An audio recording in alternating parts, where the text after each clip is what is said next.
and welcome to my channel. If you are a subscriber, you will probably notice that I talk funny now. It is because I got 𝕊𝕆𝕆𝕂𝕊, which is a substitute for braces. They are basically invisible trays that are supposed to straighten your teeth.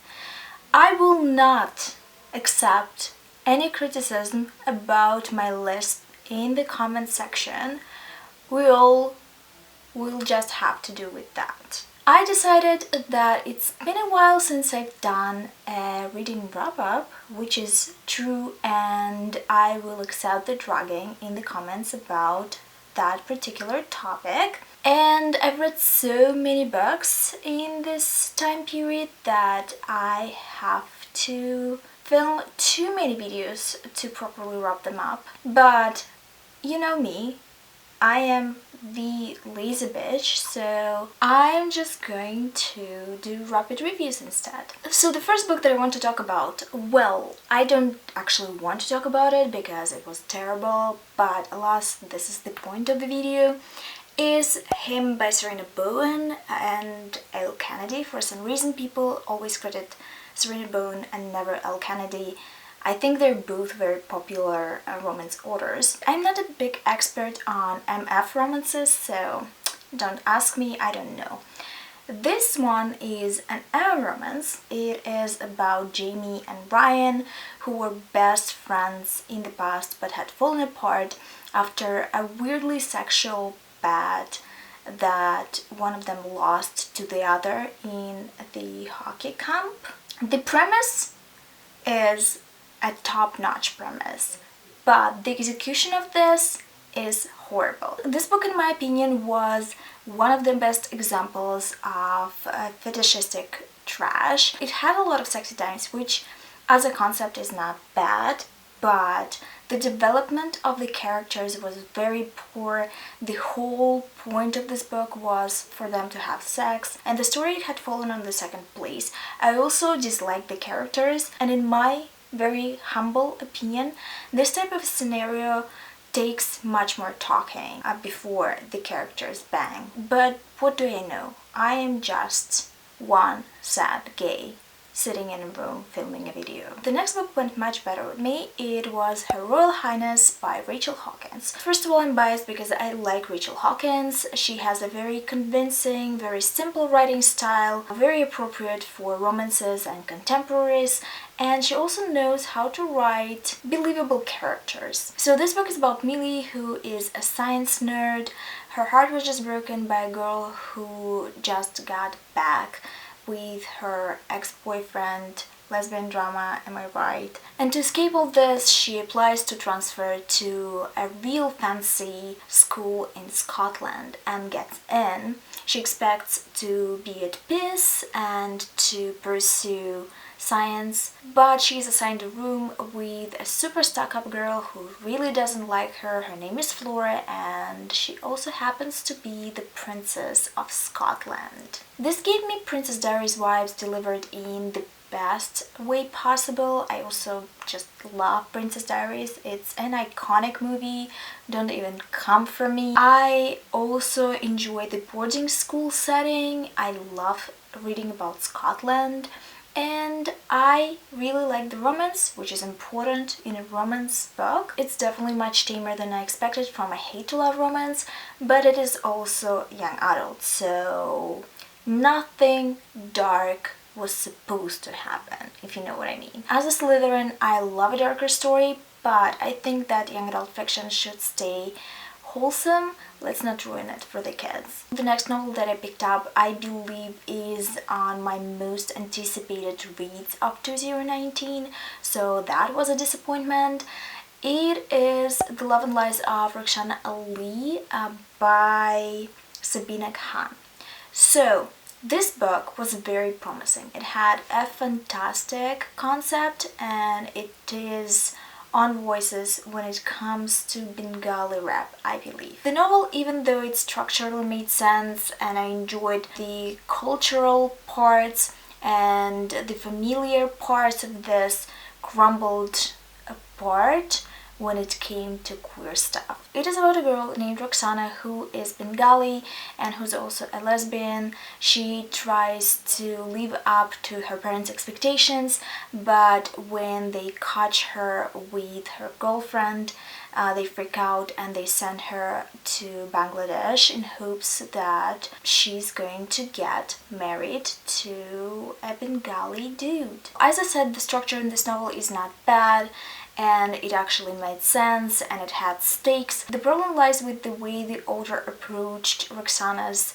sexuality. I don't think that Sabina Khan is very experienced when it comes to writing gay characters, because the chemistry between Rukhsana and her girlfriend was non-existent, so it was hard to root for them. I just liked every scene that they've had together because they were just cringy. It really gave off weird vibes. I'm also not a big fan of the writing. I think it's too simple.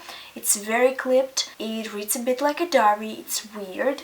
I did not enjoy it, and I think that the ending of this book, considering all the things that happened in the story, is completely unrealistic. I had to sigh. It was just too on the nose. I think maybe young adults are going to enjoy it. Tell me if you liked it. The queer release that I loved though, and I think most of the people loved, is Red, White and Royal Blue by Casey McQuiston. So Casey McQuiston is my favorite author now. I cannot wait to read their next book, which is going to be about queer women. I'm so pumped. I'm also extremely pumped for the adaptation of the story. Since I finished it, I wanted to pick it up again many times. Many. It is about a guy named Alex Claremont Diaz. He is the first son of U.S. His mother is the president. They're preparing for the re-election and Alex's mother expects to keep the job, but there's one tiny problem.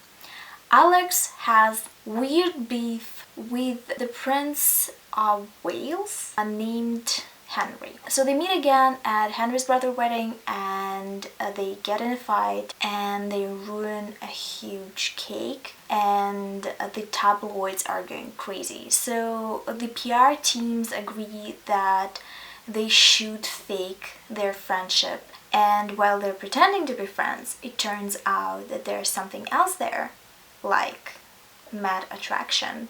I would like to point out that this little book is a new adult contemporary romance novel, which is a rarity, and I am happy that we're getting stuff like that. It is absolutely delightful. It gives hope. It is addicting. I love the writing. I think it's one of the funniest novels I've ever read. Casey McQuiston has a fantastic sense of humor. It was like a breath of fresh air. The conflicts were great. The familiar relationships were fantastic. All the background characters are now my favorite characters. Casey McQuiston cannot write straight characters believably though, which I think is an advantage. It's charming. It's a rom-com. It has some hate to love elements. It's not exactly the hate to loveiest, but we like a sprinkle too. And I would absolutely die for Nora or Alex or Henry, honestly. Then I encountered another disappointment, which was The Weight of the Stars by K. Ancrum. The trend of this video is that I don't like super simple, super clipped writing. I love simple, but it has to have a bit of description and it mustn't be clipped. I love continuity and I love stuff that is flowing. So this story is about a girl named Ryan who has a ragtag group of friends, and about a new girl in their school named Alexandria. A teacher asks Ryan to look after her, but they don't get along. It does have some hate to love and found family elements, which I liked, but the writing was overshadowing everything for me. I struggled to finish it, and I cannot say that I do not recommend it, but for me it is just not the type of writing that I like to consume. Then I found a book that is going to be in my favorites this year. It was Sawkill Girls by Claire Legrand. Claire Legrand is a revelation for me in general. I've read one of her other books. This book was on my radar, but I wasn't anticipating it or anything.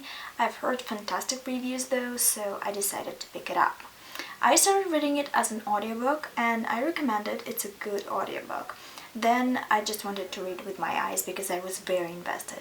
So Marian's mom moves her and her sister to Sawkill Rocks after the death of their father and picks up a job as a housekeeper in a house of a rich lady who also happens to have a daughter. Marian starts noticing that her sister is getting too attached to the girl and she also considers her to be dangerous. Then her sister disappears. The story has huge 𝕊𝕆𝕆𝕂𝕊 Diaries vibes, and if you've seen the movie and read this book, you know what I'm talking about. It also has surprising elements. It has like a real demon in it. It is contemporary fantasy, the new type of fantasy / urban fantasy that is coming out right now and that I really enjoy. It has a fantastic atmosphere and Claire Legrand knows her ways around words. I highly recommend it. It has an FF relationship that I endorse 100%. It is a darker relationship and I miss that in novels. And it also has a sexual character which was done absolutely beautifully in my opinion. The Devouring Rape by Kristin Herman, which was on my anticipated list for this year, was an absolute disappointment though. In a weird way it has a similar premise and similar elements, but the stories are very different in quality in my opinion, in originality. This is about a girl named Violet who moves to her mother's hometown with her mother and who starts noticing spooky shit. It turns out that this hometown is also a home for some kind of a supernatural creature, and the founder families, which she's a part of, are supposed to be guardians and guard all the townspeople from this creature. It sounds like the type of a book that I would be into, but in my opinion it was a mix of a lot of tropes and a lot of types of characters I've seen in the past in similar stories, and it lacked originality. It lacked a different angle, a different look, a different character, and it didn't hold my attention very well because of that reason. Tell Me How I Really Feel by Aminah Safi was also on my anticipated releases list and thankfully was not a disappointment. I really liked it. I won't say that it is my favorite, but I really liked it. I think some of the things could have been done better, like the pacing, but overall I really enjoyed it. So it is about two girls that have to work on a film project but have an interesting history. One of them tried to ask another out and was rejected, and now they have a weird relationship even though they actually both like each other. It is definitely hate to love, and it is definitely about opposites attract, because one of the girls, Sana, is Muslim, very responsible, wants to get in a good college, and then her life starts crumbling apart because she's not sure anymore what she wants, and she's very feminine, she's a cheerleader. And the other girl named Rachel is type A, she's set in her ways, she has an opinion on Sana and she doesn't really like her, but she secretly likes her obviously, and she wants to be a director, and many people had a problem with that. I didn't, because I love an unlikable character, a truly unlikable character that doesn't change. It had fantastic familial scenes and familial relationships, friendship, discussions about femme invisibility, which is a rarity, and also Gilmore Girls vibes. I believe that the author was inspired by this story. The next one is very popular and was a flop for me, The Power by Naomi Alderman. I have a copy somewhere. I think I've put it to the Nate pile because I really didn't like this book. So the story is about a pre-dystopian future where girls start developing powers. They suddenly start realizing that they can electrocute people, and it changes the power dynamic in the world. I know that this book got a Payless Prize, and I know that I am not the end-all be-all in this discussion, but it was pretty redundant and I didn't like the timeline. I didn't like the way the story was structured. I think it was very distracting and I didn't care. I was not attached to any of the characters. I thought the concept was interesting, but at the end it was just too on the nose for me and I didn't enjoy it. The last book that I'm going to talk about is Birthday by Meredith Russo.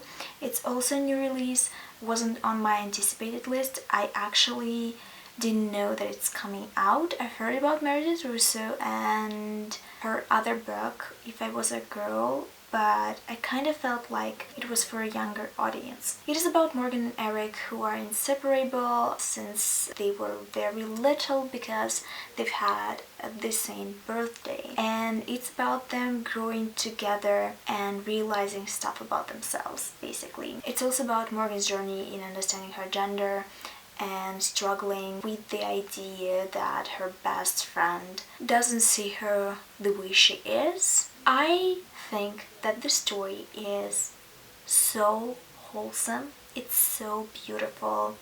It is one of those stories where we see the characters throughout the years, and I have a very soft spot for that type of story where you know that the characters at the start are soulmates and they're going to get together, but you don't know how. I don't think that even once in this book Morgan was misgendered. Even Eric's point of view never slips up about her gender, which was so refreshing. I highly recommend it. I think it was so good. So these are 10 books that I've recently read.